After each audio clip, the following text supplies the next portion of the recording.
Hello students, welcome to you all.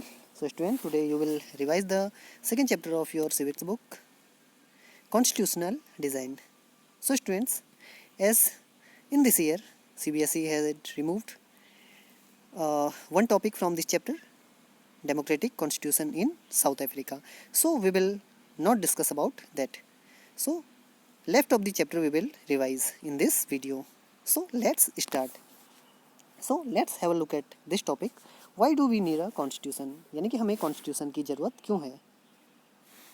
So students, constitution जिसे हिंदी में संविधान कहा जाता है, देखिए किसी भी डेमोक्रेटिक कंट्री के लिए बहुत ही महत्वपूर्ण है.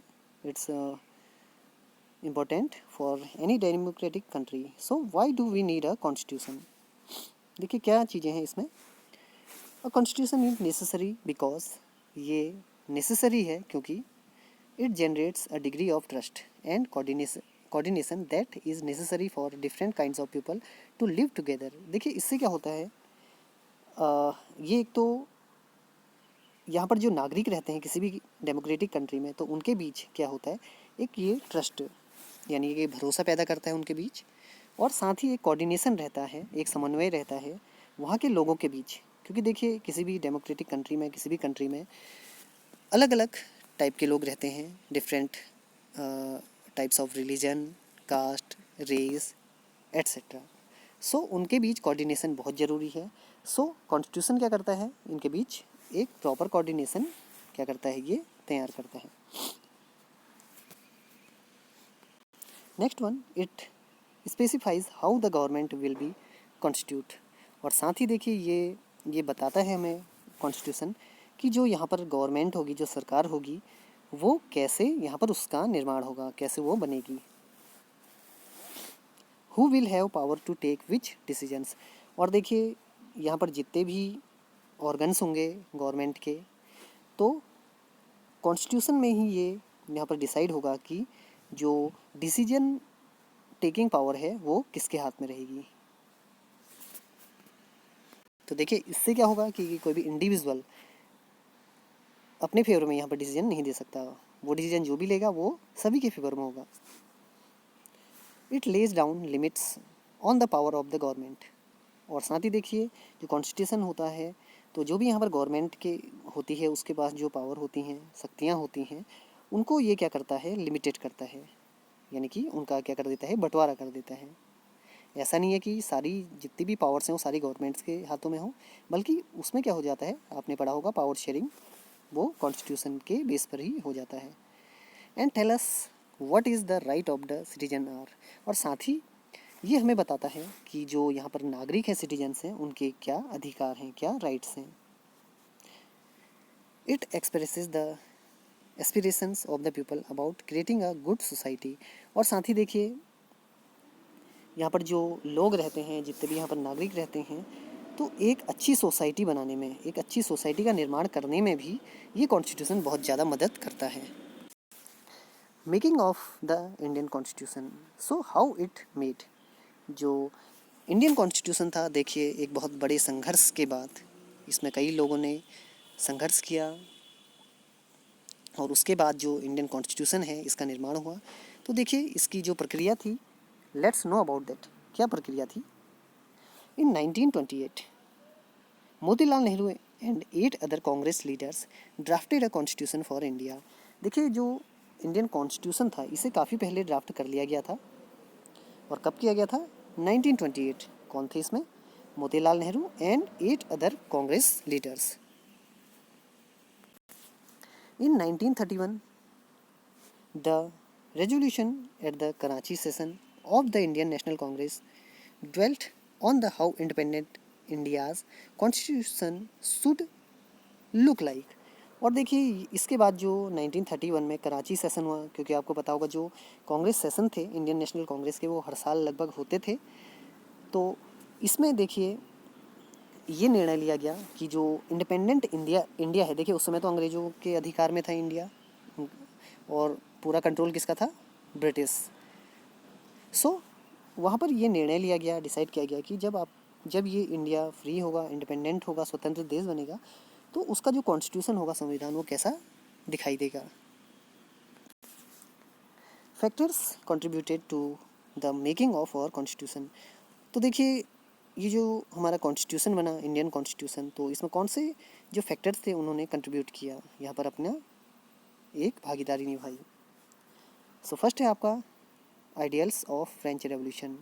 सो as in your history book you studied French revolution, so this ideas from French revolution taken here, तो उन्हें भी यहाँ पर लिया गया। तो आपने देखा था फ्रेंच रेवोल्यूशन में वहाँ पर जो थर्ड स्टेट थे उन्होंने यहाँ पर क्या किया, आवाज़ उठाई थी कॉन्स्टिट्यूशन निर्माण के लिए, और लास्ट में देखिए वहाँ पर फिर कॉन्स्टिट्यूशन बनाया गया, तो उससे भी यहाँ पर ये कंट्रीब्यूशन लिया गया। Number 2, the practice of parliamentary democracy in Britain. देखिए जो ब्रिटेन है वहाँ पर पार्लियामेंट्री सिस्टम चलता था, तो उसी को बेस बनाकर यहाँ पर भी पार्लियामेंट्री सिस्टम लाया गया, जिसमें आपके इंडिया में देखिए अभी भी पार्लियामेंट्री सिस्टम है, जिसमें आपके लोकसभा, राज्यसभा, इसके जो ऑर्गन्स हैं वो होते हैं यहाँ पर आपके। Then the bill of right in the US, और जो बिल होता है bill of rights in the US, और वो कहाँ से लिया गया, यूनाइटेड स्टेट्स से। And one another factor, the socialist revolution in Russia. तो रशियन रेवोल्यूशन में आपने पढ़ा होगा कि वहाँ पर जो आपकी सोशलिस्ट रेवोल्यूशन हुई, तो उसका भी यहाँ पर काफ़ी कंट्रीब्यूशन रहा।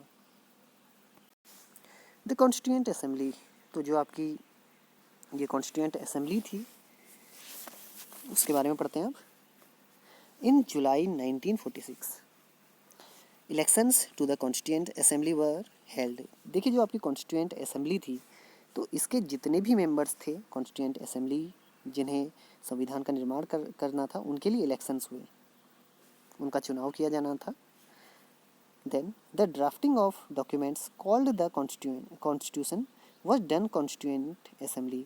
और इसके बाद देखिए जो कॉन्स्टिट्यूशन था उसका जो ड्राफ्ट था, उसका जो डॉक्यूमेंट बनाने थे, वो किसके द्वारा किया गया, कॉन्स्टिट्यूएंट असेंबली के द्वारा किया गया ये कार्य। Doctor Rajendra Prasad was the chairman of the constituent assembly. So this is very important question, who was the chairman of the constituent assembly? Dr. Rajendra Prasad, and he was also first president of India. Then in December 1946 the first meeting was held. देखिए पहली meeting कब हुई आपकी जो constituent assembly बनी थी, दिसंबर 1946 को।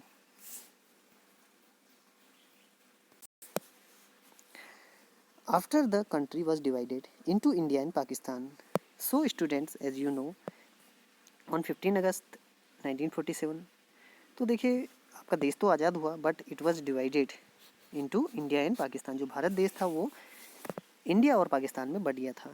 सो जो यहाँ पर कॉन्स्टिट्यूएंट असेंबली थी उसके सामने एक नई समस्या थी यहाँ पर, ये सारी चीज़ें हैंडल करना।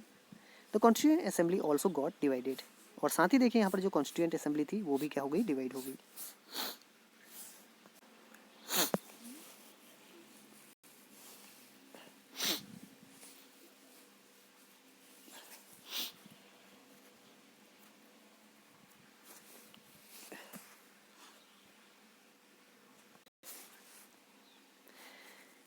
The assembly adopted the constitution on 26 November 1949. So students, there are two things. One, adoption of constitution. तो कभी से adopt किया गया, 26 November 1949. But it came into effect on 26 January 1950. So students, you should know that it was adopted on 26 November 1949 and came into effect on 26 January 1950. To make this day, we celebrate January 26 as Republic Day every year. और देखिए जो आपका constitution था, संविधान था, वो लागू कब से हुआ, कब से इम्प्लीमेंटेड हुआ, 26 जनवरी 1950। तो उस दिन के बाद देखिए एवरी ईयर 26 जनवरी मनाया जाता है रिपब्लिक डे के रूप में, यानी कि गणतंत्र दिवस के रूप में। The constituent assembly worked in a systematic, open and consensual manner. तो देखिए ये जो असेंबली का वर्क था काफ़ी इन्होंने सिस्टमेटिक ढंग से और खुले तौर पर ये इन्होंने कार्य किया संविधान के निर्माण में। First some basic principles were decided and agreed upon.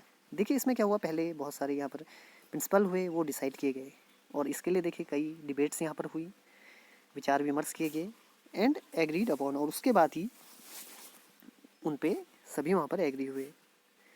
Then a drafting committee chaired by doctor B R Ambedkar, और देखिए जो ड्राफ्टिंग कमेटी यहाँ पर थे उसके चेयरमैन कौन थे, doctor B R Ambedkar. Prepared a draft constitution for discussion, तो उन्होंने देखिए ड्राफ्ट तैयार किया कॉन्स्टिट्यूशन ड्राफ्ट डिस्कशन के लिए। मोर देन 2000 अमेंडमेंट्स वर कंसीडर्ड, और इसके बाद भी देखिए ड्राफ्ट होने के बाद भी लगभग 2000 से ज़्यादा उसमें संशोधन किए गए। So students let's know about the philosophy of the constitution, यानी कि इसका जो फिलोसफी है, दर्शन है कॉन्स्टिट्यूशन का, वो क्या है। The constitution begins with a short statements of its basic values.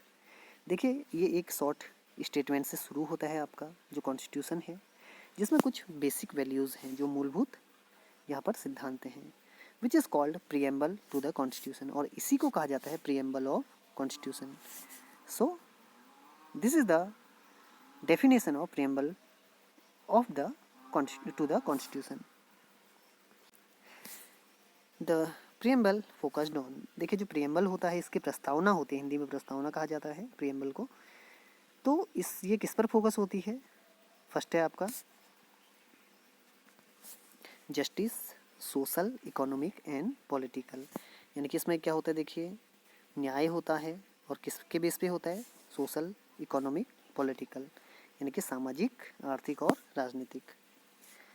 Then liberty of thoughts, देखिए जो प्रीएम्बल है उसमें साफ जो फोकस है वो किया गया है लिबर्टी ऑफ थॉट्स, यानी कि विचारों की आज़ादी, expression, beliefs, faith and worship, यानी कि देखिए यहाँ पर जितने भी नागरिक हैं वे आज़ाद हैं, स्वतंत्र हैं कि वे अपने खुद के थॉट्स, जो भी उनके एक्सप्रेशन हैं, उनके जो विश्वास हैं, और वो जिसको मानते हैं, जिसकी पूजा करते हैं, जिसकी आराधना करते हैं, तो उसके लिए वे क्या हैं, आज़ाद हैं, उसके लिए उन्हें लिबर्टी है, और ये अगेंस्ट कॉन्स्टिट्यूशन नहीं होना चाहिए, बस यहाँ पर ये एक शर्त है।